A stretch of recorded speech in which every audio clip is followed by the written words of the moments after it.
selama ini kami terdiam, memang kami secara hukum tidak boleh berbicara, hanya mendampingi. Tapi nanti pada waktu persidangan kami yang aktif. Bahkan prinsipal sendiri mungkin hanya sedikit diberi kesempatan bertanya. Tapi kami lawyer dengan jumlah besar, kami akan tanya detail secara profesional dengan pengalaman kami bersidang. Dan lawyer-lawyer kami ini yang tahu ini die hard semua, bukan lawyer-lawyer kaleng-kaleng. Ternyata ini sudah membutuhkan waktu hari ini sudah kami hitung 400 hari. Kenapa butuh waktu cukup lama?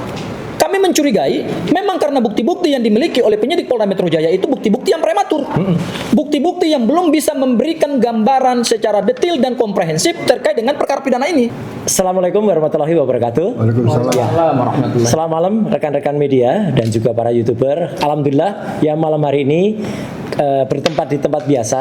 Kami kali ini akan melakukan press conference yang eksklusif ya. Eksklusif karena ini gabungan dari tim hukum yang ada. Nah, jadi ini luar biasa. Jadi memang di kubu ini tidak ada kubu-kubuan ya, tidak ada blok sana, nggak ada blok sini. Ya, hari ini kita akan membahas informasi yang sangat aktual dan up to date, yaitu tentang perkembangan terakhir kabar P21 yang kabarnya, nah itu kabarnya sudah ada semenjak tanggal 2 Juni yang lalu. Dan hari ini Sabtu ya 6 Juni 2026 sudah 3 hari semenjak dibacakannya, atau sebenarnya bukan dibacakan ya, malah dinarasikannya seolah-olah adalah P21. Sebenarnya itu belum ada. Maka saya juga berani menyampaikan, nah ini ya beberapa hari yang lalu di media yang sama ya. Jadi saya berkata bahwa aku yakin belum P21. Kenapa saya bisa mengatakan belum P21? Di sini ada Pak Komjen Purnawirawan Polisi Ugroseno yang Wakapolri 2013-2014. Ada juga Pak Abdullah Al-Katiri dan ada juga Mas Abdul Ghafur Sangaji. Ya, 2 lawyer yang sangat luar biasa dan satu seorang purnawirawan polisi yang sangat luar biasa. Nah, saya ingin minta pendapat dulu dari Pak Ugroseno dan kemudian nanti akan disambung dengan beberapa topik karena kita akan bahas yang pertama soal P21 dan yang eksklusif hari ini adalah kita akan tunjukkan ya surat P21 yang seharusnya itu seperti apa dan nanti akan diulas bisa oleh Pak Ugro, Mas Ghafur atau juga Pak Al-Katiri ya tentang hakikat dan arti surat yang ada di surat P21 ini apa sebenarnya dan di situ harus memuat apa. Itu harus jelas, jangan cuman koordinasi apa dan kemudian dikatakan nanti ada pelimpahan apa, itu ada di P21. Selanjutnya nanti mungkin Pak Al-Katiri akan saya minta juga masukannya soal kalau ada misalnya wajib lapor dan kemudian dari beberapa hal yang tadi beberapa waktu yang lalu kita juga sudah melakukan rapat soal itu. Pertama Pak Ugro, bagaimana perkembangannya soal pendapat Bapak soal P21 yang ini ada sekarang? Terima kasih Bapak. Ya, terima kasih Mas Roy, Ya. Pak Al-Katiri, Mas Ghafur. Ya.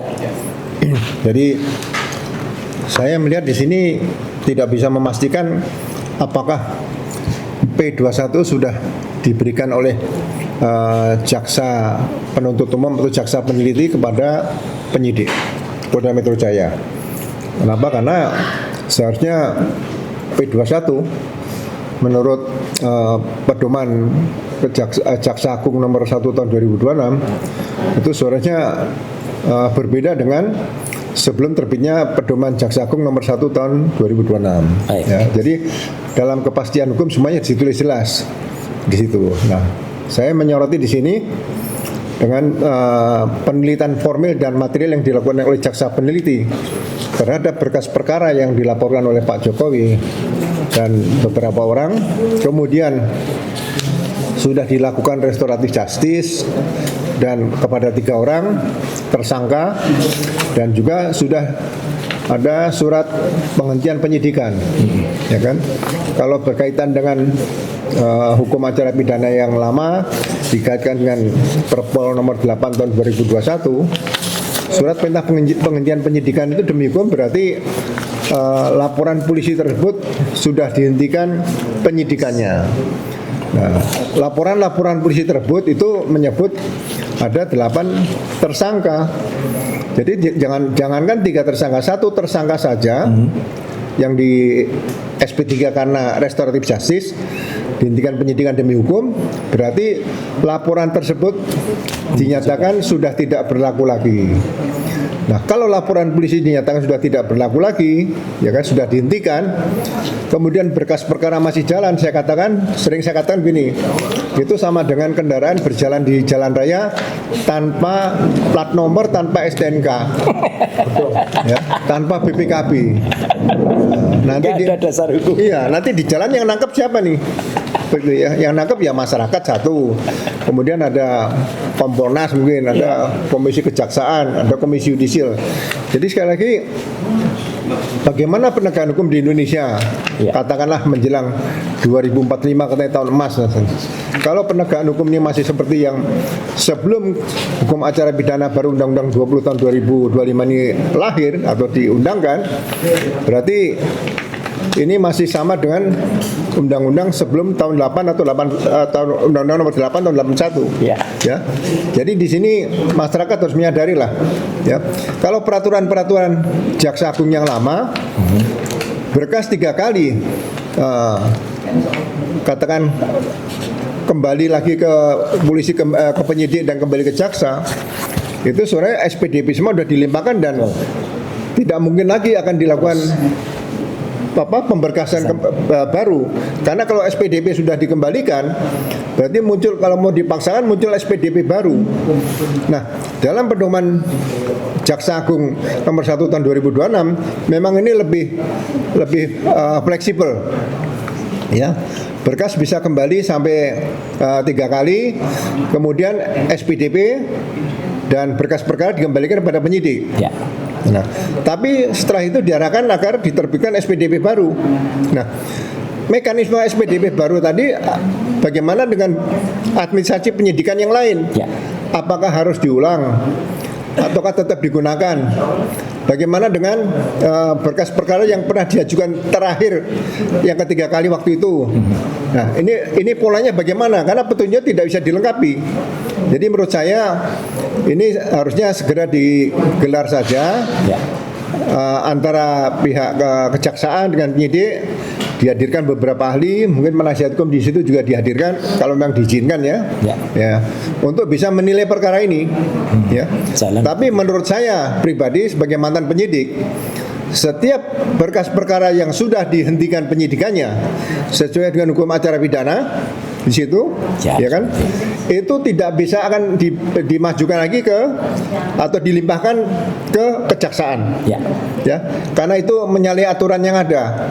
Sudah dihentikan, diajukan. Ya, ini dasarnya apa, nggak ada, ya. Jadi sekali lagi saya meyakini bahwa P21 ini tidak akan bisa diterbitkan oleh kejaksaan. Tapi kalau dipaksakan terbit, ya saya tetap bertahan bahwa hal ini berarti ada sesuatu yang perlu dijawab suatu saat oleh pihak penyidik maupun penuntut umum. Ya, jangan sampai korban yang pernah diproses dengan dugaan katakan pencemaran nama baik atau fitnah terhadap Pak Jokowi dengan dugaan ijazah palsu, ya, sudah 2 orang, Bambang Tri dan Gus Nur, akan memakan korban lagi dan korban-korban berikutnya. Ya, jadi saya berharap profesionalisme para penegak hukum ini benar-benar ditegakkan, dan saya berharap sekali lagi jangan sampai ada korban-korban kriminalisasi karena hanya ketakutan kepada mantan presiden kita yang ke-7 yaitu Pak Jokowi. Itu saja, terima kasih. Baik. Ya.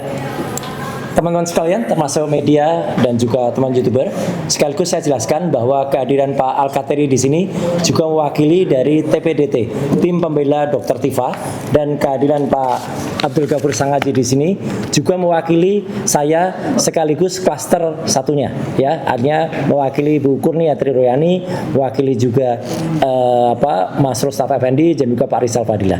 Jadi kita bersatu untuk menjawab kepada publik bahwa tim ini tidak terpecah belah, tim ini tetap satu kesatuan, dan juga kami mengatasnamakan semua pejuang yang sekarang masih ada dan tetap terus berjuang demi tegaknya kebenaran dan pembongkaran ijazah 99 palsu yang ada. Saya berikan kesempatan dulu untuk Pak Al-Katiri, silakan.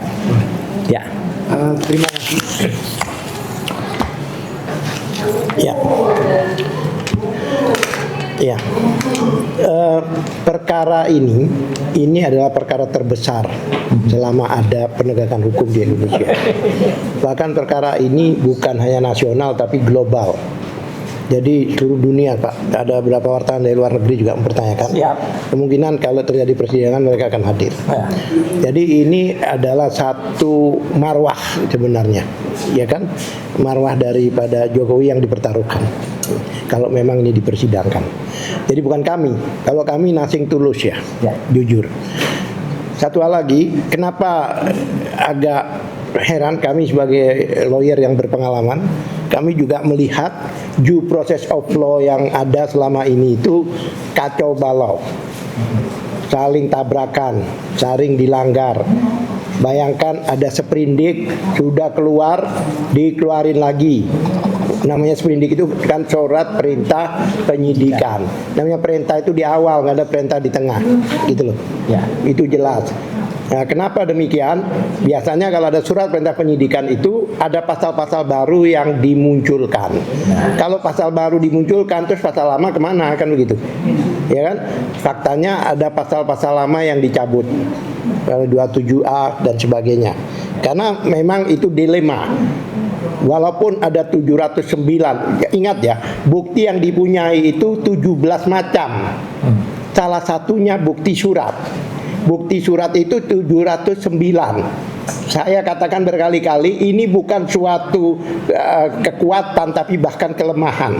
Karena dengan banyaknya itu menunjukkan akan banyak sesuatu istilahnya keanehan-keanehan atau sesuatu yang tidak wajar pasti. Karena ijazah itu nggak tiba-tiba muncul, ada proses dari mulai pendaftaran dan sebagainya. Makanya kami juga minta pertanggungjawaban dari orang-orang yang menyampaikan bukti-bukti surat itu. Satu persatu kami minta dihadirkan. Dan saya yakin, ya kan, ada beberapa orang itu ada mekanisme jika dalam penyidikan itu disumpah, berarti mereka tidak dihadirkan. Jadi hanya dibacakan oleh jaksa. Itu pun ada alasan, seolah-olah orangnya di luar negeri nggak bisa kembali atau sakit. Kalau nantinya dari 130 orang itu banyak yang menggunakan sumpah sehingga tidak disampaikan, hanya dibacakan oleh jaksa, kami akan keberatan. Karena pasti ada sesuatu yang tidak wajar di situ. Makanya kemarin aja kami juga sodorin. Waktu respon masih di pihak kita kan saya dampingi. Pertama kali mendampingi respon itu saya. Dan itu diajukan surat sumpah. Saya bilang jangan. Hanya Anda nanti hanya ditahan, Anda tidak dikeluarin, Anda dibacakan oleh jaksa. Jadi Anda yang waktu itu kami masih husnudon ya waktu itu ya, masih berpikir baik. Itu. Kemudian saya berkali-kali katakan, nampaknya penegakan hukum saat ini adalah penegakan hukum dengan melanggar hukum. Banyak ketentuan dilanggar. Jadi kita ini Pak, lawyer-lawyer nanti, makanya jaksa harus berhati-hati. Jadi tidak sembarangan. Selama ini kami terdiam, memang kami secara hukum tidak boleh berbicara, hanya mendampingi. Tapi nanti pada waktu persidangan kami yang aktif. Bahkan prinsipal sendiri mungkin hanya sedikit diberi kesempatan bertanya. Tapi kami lawyer dengan jumlah besar, mungkin ada puluhan, akan bisa dikatakan akan kalau istilah kasarnya menguliti lah. Itu terlalu kasar ya. Kami akan tanya detail secara profesional dengan pengalaman kami bersidang. Dan lawyer-lawyer kami ini yang tahu ini die hard semua. Bukan lawyer-lawyer kaleng-kaleng. Lawyer-lawyer yang sering menangani orang yang diduga teroris, diduga ya. Orang yang diduga makar. Dan banyak. Mungkin Anda pernah ngikuti dulu namanya penggal Jokowi itu kan. Itu bebas murni kan Bella. Bukan hanya surat loh yang penggal Jokowi, bebas murni atas pembelaan kami. Oleh sebab itu JPU harus mempertimbangkan. Kami yakin JPU kenapa lama ini itu bukan karena bukti dan saksi yang banyak, tapi unsur deliknya tidak kena. Pasal demi pasal kalau kita perinci tidak bisa dikenakan pada klien kami. Makanya ayo kita dialog, kita diskusi. Kalau perlu makanya kami minta mediasi dari Komisi 3 DPR. Sampai sekarang ini sudah 5 kali kami kirim surat ke DPR, ke Komisi 3. Tapi tidak bahkan ada kasus 1 orang dibahas di Komisi 3. Sedangkan ini nasional. seluruh Indonesia semua membicarakan soal ini, ya kan? Tetapi tidak mau, mereka tidak mau mengundang kami. Kami sudah berkali-kali minta gelar pendapat ya. Ya. Iya. RPDU rapat dengar pendapat ya. Udah berkali-kali. Sebenarnya ini bisa diselesaikan oleh DPR. Memang fungsi dan peranan mereka adalah untuk mengkontrol lembaga-lembaga negara ini. Dan ada tiga posisi ya di dalam penegakan hukum itu: kepolisian, kejaksaan, dan advokat. Dan advokat ini bukan swasta. Kami di bawah undang-undang. Kami juga di bawah Mahkamah Agung. Ya kan? Cuma bedanya kami di luar sistem, dua penegak hukum yang lain di dalam sistem. Mereka berpangkat, kami tidak. Seandainya kami berpangkat, banyak dari kami ini bintang 3 udah. Seandainya berpangkat. Oleh sebab itu kami bukan mengancam dan sebagainya, kami mengingatkan, karena baik polisi maupun jaksa itu bukan lawan tapi mitra untuk penegakan hukum. Ya. Banyak due process of law dilanggar di sini. Nah, itu kemarin beberapa orang mengaku lawyer Jokowi, tim lawyer, bukan mengaku, artinya sebagai penasihat hukum, bukan kuasa hukum, tim hukum yang mana tidak ada satupun lawyernya Jokowi di sana. Jadi mereka berhalusinasi sendiri gitu loh. Bahkan berbicara ada mengancam, bahkan akan anarkis dan sebagainya. Aneh gitu. Bahkan saya perintahkan, emang siapa dia? Memerintahkan jaksa, memerintahkan kepolisian. Emang siapa dia? Dan yang lucu lagi, mereka sering sowan ke kepolisian untuk minta polisian untuk P21 kan. Padahal ini sudah di tangan jaksa. Dan satu hal lagi, ya, sprindik yang dikeluarkan yang terakhir itu posisi sudah pelimpahan. Sudah kewenangan jaksa, JPU. Polisi sudah tidak boleh berinisiatif. Semua yang dilakukan oleh polisi setelah pelimpahan itu atas petunjuk jaksa. Apakah sprindik itu atas petunjuk jaksa? Itu kami pertanyakan. Kalau emang berarti jaksa juga melanggar hukum. Sprindik itu. Ingat, polisi tidak boleh berinisiatif setelah pelimpahan itu. Terima kasih, terlalu panjang kalau perlu dialog sendiri ini. Terima kasih. Baik. Iya, terima kasih. Sebelum Pak Mas Abdul Ghafur Sangaji, ini ada tambahan sedikit dari Pak Komjen Udrasono, karena nanti Mas Ghafur akan kita minta untuk menjelaskan dengan detail apa arti SP3 ya, apa arti P21, mohon maaf, apa arti P21. Silakan Pak Ugro. Jadi terima kasih, saya nambahkan Pak Al-Katiri tadi ya. Saksi yang disumpah itu sebetulnya sesuai hukum acara pidana itu hanya dalam sidang pengadilan. Oke. Jadi dalam penyidikan itu sebenarnya tidak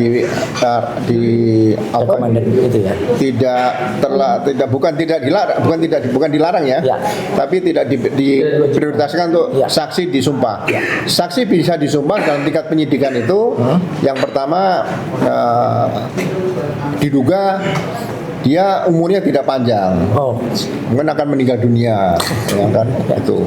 Yang kedua, saksi tersebut rumahnya terlalu sangat jauh, bukan sangat jauh nih. Terlalu amat sangat jauh. Ya. Atau setelah BAP dia keluar negeri gitu kali. Ya, situ. Jadi kalau misalnya di Jawa kan nggak tahu jauh nih. Iya. Nah, kemudian yang ketiga berkaitan dengan kepentingan negara di situ. Ya, jadi ada beberapa hal yang disampaikan. Jadi tidak setiap saksi boleh disumpah seperti itu. Ya, jadi pasal 160 itu KUHP yang lama, Undang-Undang 81 itu mengartikan seperti itu. Jadi sekali lagi tidak sembarangan, karena ada berapa? 709. Ya, itu 120 sekian. Surat, tapi ada 17. Ya. 17 item tapi yang surat 700. Ya, jadi memang cukup berat di situ untuk membuktikan ya. Itu saja tambahan saya. Terima kasih rekan-rekan media dan juga YouTuber dan podcaster yang ada. Ini ada yang sangat penting karena kita ingin menyampaikan informasi yang sangat-sangat A1, yaitu tentang bentuk daripada surat P21. Jadi kalau ada P21 yang kita berani pastikan kalau nanti itu sudah ada hitam di atas putih atau harus ada tercetaknya seperti ini. Nah, untuk menjelaskan ini saya akan minta Mas Abdul Ghafur Sangaji yang sangat detail bisa menjelaskan apa arti P21 sekaligus kenapa kami yakin bahwa saat ini sebenarnya lembar seperti ini belum ada dan karena belum ada kepastian kapan pelimpahannya. Silahkan Mas Ghafur Sangaji. Ya. Baik, makasih Mas Sekaligus Roy. kalau ada info yang lain. Ya, makasih Mas Roy. Ya. Izin Pak Ugro dan Pak Al-Katiri. Ya. Jadi ini bermula dari tanggal 2 bulan Juni, Ya. beberapa hari yang lalu, Dirkrimum menyampaikan satu informasi sebetulnya dalam konteks perkara lain. Ya. Ya, beliau menyampaikan sebenarnya dua hal. Yang pertama adalah berdasarkan informasi dari jaksa bahwa tidak ada lagi kewajiban untuk melakukan pemenuhan terhadap petunjuk P19 berkas perkara, dan yang kedua mereka sedang menyiapkan koordinasi untuk penyerahan tersangka dan barang bukti. Ini kemudian diterjemahkan oleh media-media dan kemudian oleh para termul-termul itu bahwa ini sudah fix P21. Sebenarnya apa yang disampaikan oleh Dirkrimum itu belum memberikan kepastian hukum terkait dengan status berkas perkara. Saya sampaikan sekali lagi Mas Roy. Ya. Yang disampaikan Dirkrimum itu belum memberikan kepastian hukum terkait dengan kedudukan berkas perkara. Ya. Kenapa?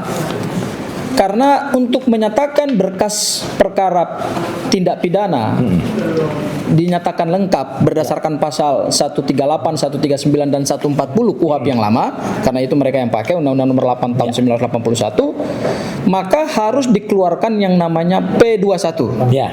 Jadi P21 ini adalah satu kode surat yang dimiliki oleh pihak kejaksaan yang intinya di dalamnya menyatakan berkas perkara atas nama seorang tersangka itu telah lengkap. Kemudian yang kedua, ada tanggal keluarnya P21. Kemudian yang ketiga, ada nomor daripada P21 tersebut. Dan yang ketiga adalah Ini pelimpahan. pelimpahan selanjutnya atau yang kita sebut tahap 2. Para termul-termul itu mengglorifikasi pernyataannya Dirkrimum karena mereka mengatakan bahwa di dalam KUHP kan tidak diatur P21. Sehingga di mana rujukannya P21 itu gitu. Gini. P21 itu tidak diatur memang dalam KUHP. Kodenya yang tadi yang sekarang ditunjukkan oleh Mas Roy ini yang di sebelah kanan ini ada P21, ini memang tidak ada di dalam KUHP. Ini hanyalah satu kode surat. Ya. Tetapi dia punya nilai hukum. Betul. Jadi bukan hanya P dan strip 21 terus hanya simbol gitu loh. Tetapi itu punya satu nilai hukum yang sangat penting di dalam proses penegakan hukum. Yaitu apa? Yaitu Contoh, ini contoh. ini contoh ya, ini saya ambil contoh. Ini contoh P21 yang dimiliki oleh tersangka-tersangka lain. Saya sebut saja lah milik klien saya Mas Roy. Ya. Tapi saya juga sudah minta izin kepada klien saya. Ini kita blur. Ya, dan ini kita blur, tidak ada data dan kejaksaan negerinya pun juga tidak kita sampaikan juga ya. Ini hanya untuk menunjukkan kepada publik supaya jangan ada penyesatan informasi. Yes. Karena ini penegakan hukum soalnya. Ini bukan ruang gosip. Tapi ini ruang kepastian hukum. Ya. P21 ini memang tidak diatur dalam KUHP, tetapi diatur oleh hukum acara turunan, yaitu peraturan Jaksa Agung terkait dengan penomoran penanganan perkara tindak pidana. Ya. Jadi peraturan Jaksa Agung itu adalah bagian integral dari hukum acara pidana. Sehingga kalau kita ingin membaca hukum acara pidana ya jangan baca KUHP doang. Kalau Anda baca KUHP doang akhirnya Anda tersesat. Istilah P21 tidak ditemukan dalam KUHP, tetapi ditemukan dalam hukum acara pidana turunan yaitu peraturan Jaksa Agung. Jadi ada 3 lembaga penegak hukum di Indonesia ini yang kemudian menerjemahkan hukum acara pidana Mas Roy dalam bentuk aturan-aturan turunan. Di internal kepolisian ada namanya Perpol, di kejaksaan ada namanya Perja atau peraturan Jaksa Agung, kemudian di Mahkamah Agung ada namanya Perma atau peraturan Mahkamah Agung, dan semuanya itu adalah bagian daripada hukum acara pidana. Jadi jangan sepotong-potong, jangan dipenggal-penggal. Kalau dipenggal-penggal akhirnya salah memahami hukum. Jadi P21 itu adalah bukti bukti suatu perkara telah dinyatakan lengkap. Ya. Kalau belum ada P21, bagaimana status berkas perkaranya? Ya belum bisa dinyatakan lengkap secara formil hukum. Kalau ada pernyataan-pernyataan informal, berarti itu bukan P21. Karena P21 basisnya adalah pada selembar kertas administratif yang dimiliki oleh kejaksaan dan harus ada kepastiannya. Jadi jangan berdasarkan informasi-informasi yang tidak bisa dipertanggungjawabkan. 14 hari. Oke. Ada lagi informasi yang disampaikan Pak Dirkrimum bahwa sudah dikoordinasikan untuk penyerahan tersangka. Kenapa kami dari awal menyatakan bahwa secara legal formal, saya katakan sekali lagi, bukan secara sosiologis, tapi secara legal formal, P21 itu sebetulnya belum diterbitkan oleh pihak kejaksaan. Kenapa? Karena begitu diterbitkan P21 maka ada dua kepastian hukum di situ. Yang pertama, berkas dinyatakan lengkap, dan yang kedua sudah disebutkan oleh kejaksaan, yaitu jaksa peneliti, bahwa penyerahan tahap 2 atau penyerahan tersangka dan barang bukti itu sudah ditentukan juga dalam surat P21, format yang terbaru dimiliki oleh kejaksaan. Ini adalah format P21 terbaru hasil dari Undang-Undang Nomor 20 Tahun 2025 dan Pedoman Jaksa Agung Nomor 1 Tahun 2026. Ketika kejaksaan menyatakan suatu berkas perkara lengkap, maka dia harus dulu terbitkan P21, dan di dalam P21 ada dua kepastian hukum. Berkas atas nama tersangka dinyatakan lengkap, dan yang kedua sudah ditentukan kapan tersangka akan diserahkan kepada jaksa penuntut umum. Ini yang kita belum mendapatkan kepastian. Karena informasi-informasi ini kan sifatnya masih tafsiran-tafsiran. Ya. Dan saya ingin katakan terakhir Mas Roy. Ya. Kalau kita lihat perjalanan berkas perkara ini Mas Roy, ini menarik ini. Banyak sekali pelanggaran hukum yang dilakukan oleh penyidik Polda Metro Jaya. Pelanggaran hukumnya adalah pada hukum acara. Hukum acara adalah hukum yang mengatur prosedur tata cara penanganan perkara pidana supaya tidak ada pelanggaran-pelanggaran yang dilakukan oleh aparat penegak hukum. Ya. Jadi aparat penegak hukum itu sudah dibuat sedemikian ketat aturan oleh negara supaya kewenangan yang dimiliki dan diberikan oleh undang-undang itu tidak penyalahgunaan. Ya, tidak salah digunakan. Katanya kan akan ada surprise, tapi tanggal 2 Juni kemarin kami melihat belum ada surprise. Sehingga apa yang pernah disampaikan oleh Kombes Pak Budi bahwa akan ada surprise di akhir bulan Mei kalau nggak di awal bulan Juni, itu ternyata belum ada surprise. Tetapi diterjemahkan oleh para termul-termul, dan kemudian mungkin juga ada barangkali media-media yang mungkin saya pikir paham juga, karena saya pikir wajar juga karena mungkin mereka belum paham hukum gitu ya. Itu ternyata tidak ada satupun informasi yang surprise. Kalau kita lihat perjalanan berkas perkara ini sebenarnya kalau menurut hukum Mas Roy, perkara ini sudah gugur secara administrasi hukum. Administrasi loh ya. Saya tidak bicara pada pembuktian 120 saksi, 700 lebih barang bukti, ya. Kemudian ada 20 sampai 30 ahli, saya tidak bicara di situ, tapi saya bicara dari sisi aspek formil. Perkara ini sudah tidak layak lagi untuk dilanjutkan ke persidangan. Kenapa? Karena sudah melanggar ketentuan-ketentuan hukum acara pidana. Yang paling fatal adalah Mas Roy, perjalanan berkas perkara. Ketika tanggal 13 Januari, setelah penetapan tersangka tanggal 7 November, itu berkas pertama kali dikirimkan ke kejaksaan. Mas Roy ya. Kemudian tanggal 20 Januari keluar P18. Tanggal 26 Januari keluar P19. Dan setelah Rismon melakukan RJ dan mendapatkan SP3, berkas perkara dikirimkan tanggal 17 April.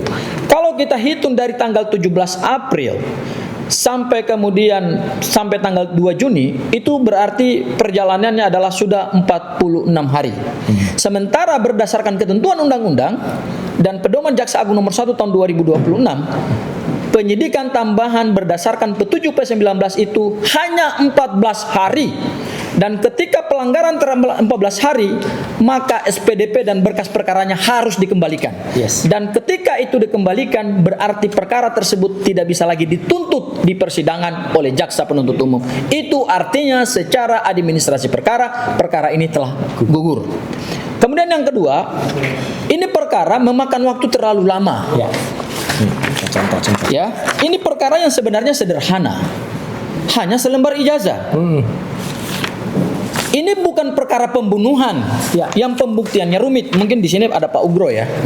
Saya ambil dua contoh perkara terbesar di Republik Indonesia. Yang pertama adalah pembunuhan yang dilakukan oleh Kadipropam Ferdi Sambo, dan itu melibatkan satu persekongkolan jahat dari oknum-oknum internal kepolisian, sehingga ada juga yang kemudian ditangkap, dijadikan sebagai tersangka, terdakwa dan terpidana, dan banyak juga yang dipecat secara tidak terhormat. Ya. Berapa waktu yang dibutuhkan dalam perkara Ferdi Sambo setelah LP dibuka? Hanya 72 hari. Dakwaannya pasal 340 pembunuhan berencana yang rumit.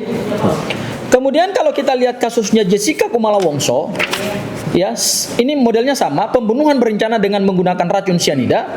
Itu dari mulai LP dibuka sampai kemudian berkas dinyatakan P21 itu hanya butuh 141 hari.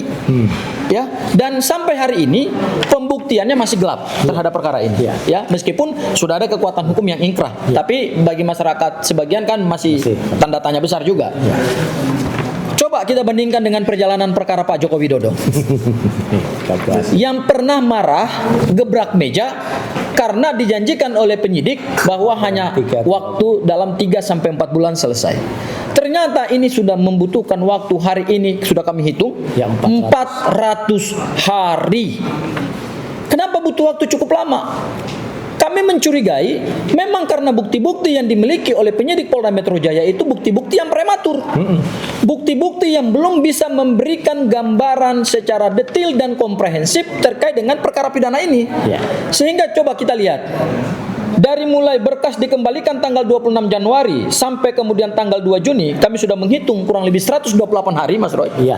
Ini ternyata belum bisa juga di P21 kan oleh jaksa penuntut umum. Kenapa pertanyaannya belum bisa di P21 kan oleh jaksa penuntut umum? Karena dilihat tentu pada kekuatan alat bukti. Ya, karena alat bukti itulah yang akan menimbulkan keyakinan kepada penuntut umum apakah perkara ini dibawa tidak ke pengadilan. Karena beban pembuktian berdasarkan hukum acara pidana, beban pembuktian itu ada di pundak jaksa penuntut umum.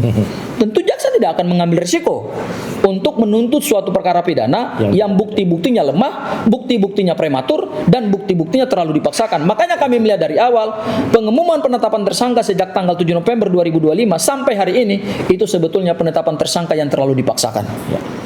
Dan terakhir Mas Roy, sudahlah, mari kita menghargai proses hukum acara pidana. Jangan karena ada praktek-praktek yang selama ini melanggar hukum acara kemudian dianggap sebagai suatu hal yang biasa. Ini negara hukum, bukan negara kebiasaan. Semua proses penegakan hukum itu berdasarkan kaidah norma yang diatur dalam undang-undang, bukan berdasarkan mau penegak hukum dan penafsiran yang semau-maunya. Dan praktek-praktek yang selama ini terjadi di masa lampau, sudahlah, mari kita tinggalkan gitu. Kita jujur saja. Makanya kami melihat dalam perkara ini, kenapa tidak ada transparansi dan akuntabilitas dari penyidik Polda Metro Jaya terkait dengan pengiriman berkas perkara. Karena kalau mereka buka itu, kami tentu akan melihat di mana cacat formil yang dilakukan oleh penyidik Polda Metro Jaya. Sehingga sampai hari ini mereka belum berani untuk menyampaikan detail bagaimana proses P21 itu berlangsung. Makanya kami yakin ini belum P21 secara legal formal, bukan berdasarkan omongan. Makasih Mas Roy. Baik, terima kasih rekan-rekan media dan juga YouTuber. Ada satu hal terakhir yang ingin saya sampaikan, tapi ini penting juga, dan ini mungkin akan membuat orang yang saya sebut nanti akan terkaget-kaget dan kembali ke dalam tanah menjadi zombie lagi. Ya, jadi saya terus terang tersenyum ketika ada zombie. Ya, zombie itu artinya orang yang memang pernah hidup kemudian nggak ada terus hidup lagi. Kenapa? Karena dia pernah membuat atau dibuatkan surat kematian dan kemudian yang membuatkan tuh orang terdekatnya, tapi ternyata orangnya masih ada dan ternyata tiba-tiba hidup lagi. Siapa dia? Dia adalah Dr. Eng Resmond Hasiolan Sianipar M. Eng yang barusan kemarin secara mendadak muncul di media lagi, ya, di YouTube lagi, dan dia ini lucunya. Saya kalau meminjam istilahnya Mas Rocky Gerung, piciknya, ya, malah mau-maunya, ya, memberi atau mengulas atau diberi masukan sebuah kasus yang sebenarnya sudah lama ingkrah. Saya sebut saja itu kasus Panci, ya gitu. Saya ketawa benar. Karena orang-orang sudah tidak ada yang mau membahas kasus secara detail, mungkin hanya tinggal mungkin bilang Ponca Panci tapi nggak ngerti artinya. Lah dia malah membuka sebuah pemberitaan tahun 2018, sudah 6 tahun yang 8 tahun yang lalu. Dan menariknya apa? Berita itu sudah inkrah. Jadi sudah ada keputusan Pengadilan Negeri Jakarta Selatan yang waktu itu memutuskan kalau Kementerian Pemuda dan Olahraga yang diwakili oleh Menteri pengganti saya waktu itu yang namanya Imam Nahrawi, ya saya sebenarnya tidak ingin nyebut dia lagi, kasihan. Karena apa? Setelah itu dia kena karma, ya dia masuk tahanan KPK, ya bukan oleh kasus ini tapi oleh kasus lain, ya dan baru saja loh. Tapi terpaksa ini saya sebut karena gara-gara si Omon ini kemudian mengulas lagi. Dan Kementerian Pemuda Olahraga akhirnya mencabut gugatan ke saya soal kasus itu dan membayar biaya perkara. Artinya persoalan ini sudah selesai di ranah hukum Pengadilan Negeri Jakarta Selatan. Clear. Jadi yang namanya dulu ada isu hoax, dan itu jahat sekali. Karena itu benar-benar suatu fitnah yang dilakukan secara kejam oleh oknum, ya. Saya bilang oknum. Oknum di bekas kantor saya, dan kemudian waktu itu sudah terselesaikan secara elegan di pengadilan. Jadi makanya, Mon, kamu itu nggak usah lagi teriak seperti ini, maling teriak maling, ya gitu. Karena dia sendiri sebenarnya tidak lulus doktor, dan kemudian malah sekarang mengangkat kembali kasus yang sebenarnya itu sudah inkrah, sudah selesai. Dia mau-maunya, ya, kemudian malah mengangkat kembali sebuah kasus yang sebenarnya sudah selesai. Dan sebenarnya, nah ini kalau di iNews sendiri sudah ada nih riwayatnya, ya, itu jejak digital dia yang kemudian dengan translasi dan rotasinya dia tidak belok. Sudah ada, pernah kita bahas betul tuh di Rakyat Bersuara dan juga di tayangan-tayangan yang lain, ijazah palsunya yang beda kertasnya dengan asli kertas dari Yamaguchi, nama profesornya yang dia tulis waktu itu profesornya namanya Hiroshi Kato, padahal Hiroshi Kato itu sudah pensiun, ya, jadi dia tulis orang yang sudah pensiun. Nah, inti katanya, ya, bahkan dia mengatakan waktu itu ada paten, tapi katanya patennya kemudian ditolak, ya. Jadi intinya teman-teman semua, ya, saya senyum saja, tapi tidak hanya senyum. Atas saran dari para kuasa hukum yang ada di sini, ya, Resmon, ya, dan juga orang yang tadi salah satunya disebut oleh Pak Al-Katiri, ya, gitu, teriak-teriakan mengancam-ngancam kejaksaan, bahkan menyebut copot Aspidum. Itu hari Senin minggu depan kita sudah mempertimbangkan untuk dilakukan proses hukum, ya. Jadi itu jawaban tegas dari kami, ya. Dan bagi saudara Dr. Resmon Hasiulan Sianipar, ya, lihat saja, ya, apa yang terjadi dengan kaos ini, ya. Kau sudah tidak lulus dan kemudian kau menjadi zombie. Itu press conference dari kami pada malam hari ini. Terima kasih sekali lagi untuk seluruh media yang hadir dan para YouTuber. Dua intinya, P21 sebenarnya belum ada bukti tertulisnya.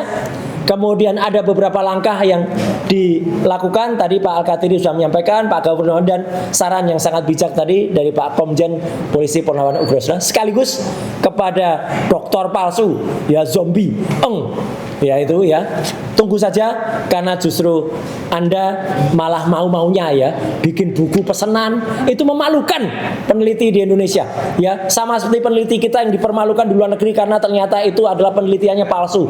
Ini lebih memalukan lagi kamu, Mon, ya, kamu nerima pesanan, bahkan bukunya itu harus dikonsultasikan judulnya, ya, atau dikonsultasikan sampulnya ke Solo. Ini apa-apaan? Peneliti Indonesia kalau seperti kamu ini habis nanti, orang-orang malah akan mencibir semua, ya. Peneliti kok terimanya pesanan, emang beli tahu, ya, bisa pesen, ya, itu peneliti kok dianggap kayak tahu, ya. Kalau tahu itu kalau kamu tahu apa enggak, nah itu bagus namanya. Tapi kalau ini peneliti tahu, itu adalah repot. Saya kira gitu, Pak Ugro, Pak Al-Katiri, dan juga Mas Abdul Ghafur ya. Kita akhiri press conference kali ini. Terima kasih sekali lagi untuk seluruh media yang hadir dan juga teman-teman YouTuber. Sekian, terima kasih. Wassalamualaikum warahmatullahi wabarakatuh. Waalaikumsalam. Ya. Hanya dua ya, boleh ya. Oh ya, apa? Mungkin ini ke Mas Fred kalau ya bisa jawab. Atau Pak Guru atau Mas Ghafur atau Pak Al-Qadri. Ya, iya, silakan. P21 yang disampaikan di tribun kemarin kan Mas bilang nada-nada ya. Bukan ada, belum ada buktinya. Belum ada bukti legal formalnya. Ada sesuatu yang mendesak atau ada yang memerintahkan atau yang menekan gitu. Ya. Terus yang kedua Pak Uro mungkin atau P21. Ya. Apa bisa dibilang yang disampaikan Pak Dirkrimum ini penyebaran berita bohong Pak? Karena P21 belum Oke. disebutkan gitu ya. Baik. Belum kelihatan wujudnya. Ya. Terus apakah bisa diambil tindakan hukum gitu Pak? Ya. Ke Oke. Pak Dirkrimum Ya. atau Polda gitu? Langkah Ya. yang bisa diambil. Saya awali ya. Saya secara pribadi kasihan. Saya tetap salut kepada kepolisian, kepada Pak Dirkrim ya, Pak Iman Imanuddin dan juga Pak Kombes Budi. Tapi saya kasihan kepada beliau-beliau ini karena kemarin itu sebenarnya bukan pada waktunya yang tepat. Tapi kemudian tiba-tiba ada pancingan pertanyaan dan itu sekali lagi itu bukan pada press conference yang sebenarnya. Itu adalah press conference untuk urusan travel, pembuktian ada pra pengadilan dan juga ada soal kasus penganiayaan. Tapi tiba-tiba ada pertanyaan dan pertanyaan itu bukan dari media mainstream. Pertanyaan itu dari seorang wartawati infotainment. Saya tahu sebenarnya orangnya siapa. Tiba-tiba nyempil di acara itu. Dan kemudian beliau mau nggak mau jawab. Jadi menurut saya tidak menyalahkan personal dari Pak Krim ya, Pak Iman dan juga Pak Kombes Budi ya. Saya justru menyalahkan termul-termul yang malah mengglorifikasi itu dan memaksa, bahkan kemudian membuat press conference padahal mereka sama sekali tidak punya legal standing ya. Bahkan ada mak lampir segala itu yang ikutan nangis mewek di acara itu ya. Itu bahkan ada yang marah-marah dan dia bukan lawyer, marah-marah bakar kantor Kajati. Ada itu rekamannya itu. Ya bakar kantor. Itu kan jahat banget. Ada yang bilang copot itu. Itu kalau pendapat dari saya. Mungkin Pak Guru ada pendapat Pak Guru dulu. Ya, ya. Monggo sebagai itu juniornya Pak kasihan boleh gitu. Ya. Ya, jadi pernyataan P21 tidak pernah disampaikan oleh Pak Dirkrim Polda Metro Jaya. Iya. Jadi hanya menyampaikan bahwa menurut penjelasan jaksa hasil koordinasi tidak perlu lagi melengkapi berkas perkara, ya kan? Nah, kita tidak bisa menilai bahwa dia Dirkrim menyebarkan berita bohong juga tidak bisa, karena tidak menjelaskan secara eksplisit P21, ya kan? Nah, tapi kalau kita lihat bahwa dalam pedoman Jaksa Agung nomor 1 tahun 2026 tanggal 2 Januari 2026 ini hampir bersamaan dengan diberlakukannya Undang-Undang nomor 20 tahun 2025 dan Undang-Undang nomor 1 tahun 2023, ya kan? Nah, di situ jelaskan masalah berkas perkara walaupun dikatakan P21 itu kalau nanti di pihak kejaksaan masih memerlukan pemeriksaan tambahan ya akan dilakukan pemeriksaan tambahan, ya kan? Jadi sekarang lebih fleksibel melihat perkara tidak terlalu kaku seperti hukum acara pidana yang lama, ya kan di situ. Jadi mari kita tunggu yang sebenar-benarnya apa yang akan dilakukan pihak jaksa peneliti ya terhadap berkas perkara tersebut. Jadi nggak usah seandainya ini P21 atau tidak seandainya P21 kita nggak usah bicarakan karena itu nanti tidak akan ketemu titik akhirnya, seperti itu. Ya. Jadi kalau dikaitkan dengan penyebaran berita bohong, saya tidak berani pastikan bahwa itu pun belum tentu itu berita bohong seperti apa ya. Silakan Pak Al-Qadri.